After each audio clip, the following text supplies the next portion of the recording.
जय जिनेन्द्र। आशा करता हूं कि आपको ये स्वाध्याय अच्छा लग रहा होगा और अपनी भावनाएं, जो मेरी भावनाएं, उसको आप मजबूत कर रहे होंगे।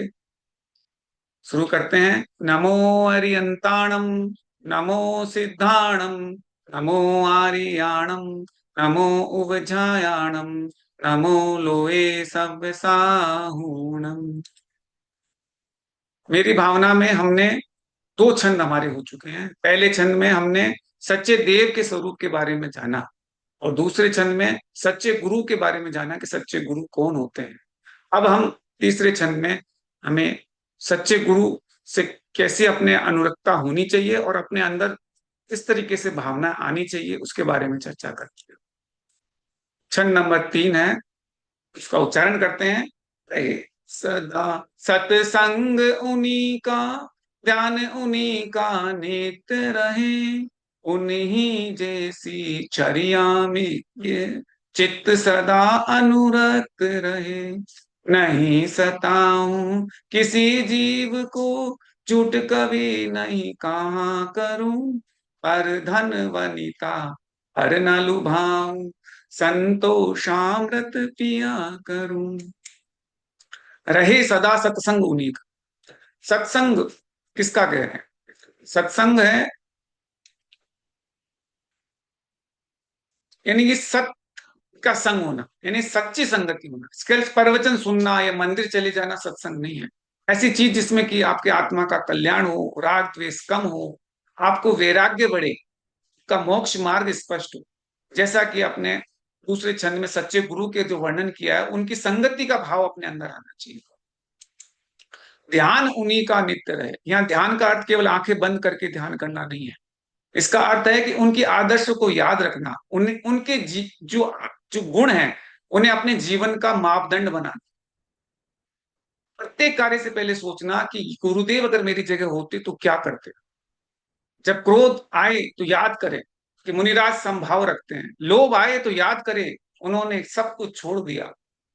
जब अपमान मिले तो याद करें वो परिचय को, जिस 22 परिचय को हंस हंस के सह लेते। उन्हीं जैसी चर्या में ये चित्त सदा अनुरक्त रहे। मेरे मन में उनके समान जो आचरण अपनाने के लिए एक उत्साह और प्रेम रहना चाहिए।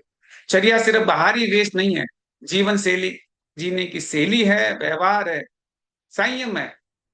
ये चर्या है। और अनुरक्त होने का मतलब है उनमें लीन होना, उन्हीं में डूब जाना, उसी में मन लग जाना। अनुरक्त होने का अर्थ केवल पसंद करना नहीं, बल्कि श्रेष्ठ आदर्श के प्रति इतना आकर्षित होना कि बार बार उसी की दिशा में जाने लगे। हे भगवान, मैं आज मुनि ना बन पाया, यह मेरे कर्मों की निर्बलता है, लेकिन मार्ग तो यही है, मेरा मन उसी में अनुरक्त रहे। उन्हीं जैसी चर्या में ऐसे रहे कि जितनी शक्ति हो उतना करो। यदि शक्ति नहीं है तो कम से कम श्रद्धा तो रखो। श्रद्धा भी नहीं होगी तो आगे बढ़ना कठिन होगा। इसलिए पहले सच्ची श्रद्धा रखो, फिर अभ्यास करो और फिर आचरण। नहीं सताऊं किसी जीव को, गृहस्थ की जो अहिंसा अणुव्रत है ये यहीं पे बता रहे हैं। मुनिराज तो महाव्रत धारण कर लेते हैं, पर गृहस्थ के लिए अणुव्रत होते हैं, जिसमें मेरे कारण कोई जीव परेशान नहीं हो। आज चींटी बचाना तो आसान है, लेकिन जो मुख्य है, माता पिता को दुख नहीं देना, पति पत्नी की भी सम्मान होना, बच्चों को प्रेम देना, अपने जो एम्प्लॉय है और जो अपने कलीग्स है उनके साथ एक न्यायपूर्वक व्यवहार करना, यही वास्तविक अहिंसा है। अहिंसा, इसी को अहिंसा बोलते हैं। अक्सर अनजाने में हम अपने स्वभाव से, क्रोध से, जिद से, अहंकार से उन लोगों को सबसे ज्यादा दुख देते हैं जो हमारे सबसे नजदीक होते हैं। अहिंसा अनुव्रत का व्यवहारिक रूप यही है कि परिवार में एक दूसरे से हम सामंजस्य बिठाकर रहें, एक दूसरे की भावनाओं का सम्मान करें, अनावश्यक टकराव से बचे। यही ग्रस्त का अहिंसा व्रत है। जिन 4-5 लोगों के साथ मैं प्रतिदिन रहता हूं, वे मेरे कारण कभी दुखी नहीं हूं। यही इसका सार है, जियो और जीने दो। झूठ कभी नहीं कहा करो, सत्य अनुगत केवल। यहाँ केवल तथ्यात्मक झूठ की बात नहीं कर रहे, बल्कि ऐसे वाणी से बचने की बात कर रही है जिससे जिससे किसी के मन में पीड़ा हो, क्लेश हो, अशांति उत्पन्न हो। सत्य का सही स्वरूप यही है कि हम कोई कटु वस्तु बोल देते हैं जिससे कि किसी के हृदय को चुभ जाते हैं, तो वो सत्य नहीं है, वो असत्य की कोटि में आता है। ऐसा सत्य नहीं बोलना चाहिए जिससे किसी का मन टूट जाए। मैं ऐसा कुछ भी नहीं बोलूंगा या दिखाऊंगा जिससे किसी के मन में पीड़ा, भ्रम या अशांति उत्पन्न। ऐसी स्थिति में आप मौन रहना श्रेष्ठ है। जब मन क्रोध से भरा हुआ हो, लोभ से हो, भयभीत हो या उत्साह में हो, जो जो भी बोलते हैं हम वो दूसरों को दुखी पहुंचाते हैं। ऐसे समय में अब उनको बुद्धिमान यही कि मौन हो जाए। आधुनिक जीवन में झूठ आज सोशल मीडिया के रूप में एक नया रूप में आ गया, स्टेटस के रूप में, रील के रूप में, पोस्ट के रूप में।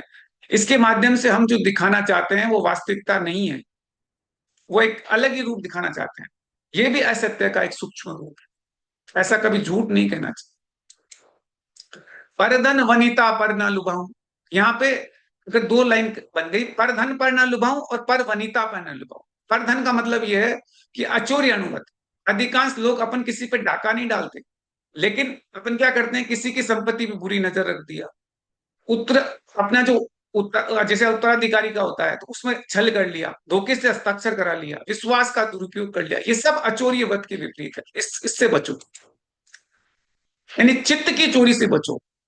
कोई बार बार चोरी नहीं करता, कोई हाथ से चोरी नहीं कर रहा कि अभी मैंने ये चोरी कर ली, वो मन से चोरी करता है। किसी के बंगला देख के उसके मन उसमें अटक जाता है, किसी के गाड़ी देख के मन बेचैन हो जाता है, किसी की सफलता देख के मन तुलना करने लगता है। ये चोरी है, ये वास्तविक चोरी है। जीवन में जितना अधिक अपनी मेहनत से कमाया जा सकता कमाओ, कोई दिक्कत नहीं है, लेकिन दूसरे के पैसे पर कभी भी बुरी नजर मत डालो। ये कहलाता है पर धन पर ना लुभाओ। दूसरी बात होती है पर वनिता पर ना लुभाओ, ये ब्रह्मचर्य अनुव्रत है। आधुनिक समय में आजकल क्या है कि मोबाइल है, सोशल मीडिया है, वेब सीरीज है, फेसबुक है, इंस्टा मार्केट, इतनी चीजें हो गई है कि आपको आकर्षण के कई साधन बढ़ गए। तो बार बार अपन दूसरे के जीवन के अंदर क्या चल रहा है, उसकी लाइफ स्टाइल क्या है, रिलेशनशिप क्या है, उसका ट्रिप कहाँ जा रहा है, उस पर आकर्षित होने लगते हैं। यहीं से अपने अंदर एक तुलना, असंतोष, व्यवहार तनाव, ये सब चालू हो जाती है। और अपन जो दूसरे के उसमें उलझ जाते हैं, उससे बचे। अब संतोषामृत पिया करूं, यानी अपरिग्रह अनुगत, जो स्वयं में परिपूर्ण है। मैं अपने में परिपूर्ण हूं, मेरे पास जो है वो मेरे लिए पर्याप्त है। संतोष क्या है? संतोष का अर्थ आलस्य नहीं है कि मैंने काम नहीं करना, ये संतोष।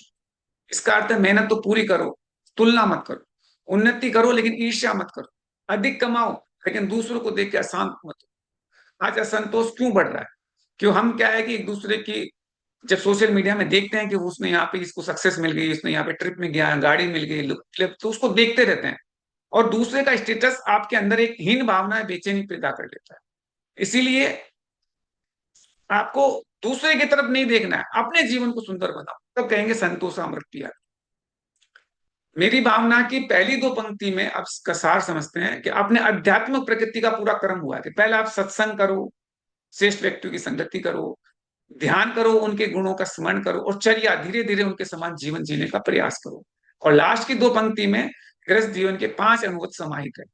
अहिंसा, किसी भी जीव को कष्ट नहीं देना। सत्य, ऐसी वाणी बोलना जिससे किसी के हृदय में दुख नहीं पहुंचे। अचौर्य, दूसरे की धन संपत्ति को कभी बुरी दृष्टि से न देखना। ब्रह्मचर्य, दूसरे की स्त्री या संबंधों पे कभी बुरी दृष्टि नहीं रखना। अपरिग्रह, अपने पुरुषार्थ पे विश्वास रह के जो प्राप्त है उसमें प्रसन्न है। इस तरीके से हमने ये तीसरे छंद के बारे में समझा। अब हम जिनवाणी स्तुति करते हैं। जावाणी के ज्ञान से सूझे लोकालोक, सोवाणी मस्तक नमो सदा देह तू दो। हे जिनवाणी भारती तो ही जपो दिन रैन, जो तेरा शरणा गए सो पावे सुख चैन। जय बोलो जिनवाणी माता की जय। आपको इस स्वाध्याय से रिलेटेड कोई भी क्वेश्चन है, कोई भी सवाल है, तो आप इसके जो कमेंट सेक्शन में अपने सवाल पूछ सकते हैं और उसका जवाब आपको उसी टाइम मिल जाएगा। जय जिनेन्द्र।